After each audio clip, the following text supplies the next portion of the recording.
ಶ್ರೀ ಕ್ಷೇತ್ರ ಧರ್ಮಸ್ಥಳ ಗ್ರಾಮಾಭಿವೃದ್ಧಿ ಯೋಜನೆಯ ಬಿಸಿ ಟ್ರಸ್ಟ್ ಚೆನ್ನಮ್ಮನ ಕಿತ್ತೂರು, ಅಖಿಲ ಕರ್ನಾಟಕ ಜನಜಾಗೃತಿ ವೇದಿಕೆ ಟ್ರಸ್ಟ್ ಬೆಳ್ತಂಗಡಿ ಸೇರಿದಂತೆ ವಿವಿಧ ಸಂಘ ಸಂಸ್ಥೆಗಳ ಸಂಯುಕ್ತಾಶ್ರಯದಲ್ಲಿ ಬೆಳಗಾವಿ ಜಿಲ್ಲೆಯ ಚೆನ್ನಮ್ಮನ ಕಿತ್ತೂರಿನಲ್ಲಿ 1835ನೇ ಮದ್ಯ ವರ್ಜನ ಶಿಬಿರ ಜರುಗಿತು.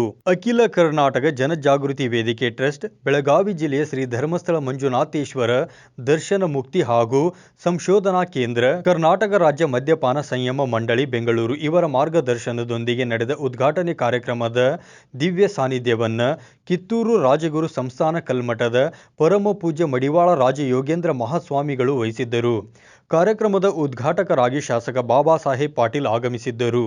ಅಧ್ಯಕ್ಷತೆಯನ್ನು ಬೆಳಗಾವಿ ಜಿಲ್ಲಾ ಜನಜಾಗೃತಿ ವೇದಿಕೆಯ ಅಧ್ಯಕ್ಷರಾದ ಬಸವರಾಜ ಸೊಪ್ಪಿನಮಠ ವಹಿಸಿದ್ದರು. ಸಮಾರಂಭದಲ್ಲಿ ಶ್ರೀ ಕ್ಷೇತ್ರ ಧರ್ಮಸ್ಥಳ ಗ್ರಾಮೀಣ ಯೋಜನೆಯ ಬಿಸಿ ಟ್ರಸ್ಟ್ ಬೆಳಗಾವಿ ಜಿಲ್ಲೆ ಅಧ್ಯಕ್ಷರಾದ ಸತೀಶ ನಾಯಕ್ ಮಾತನಾಡಿದರು.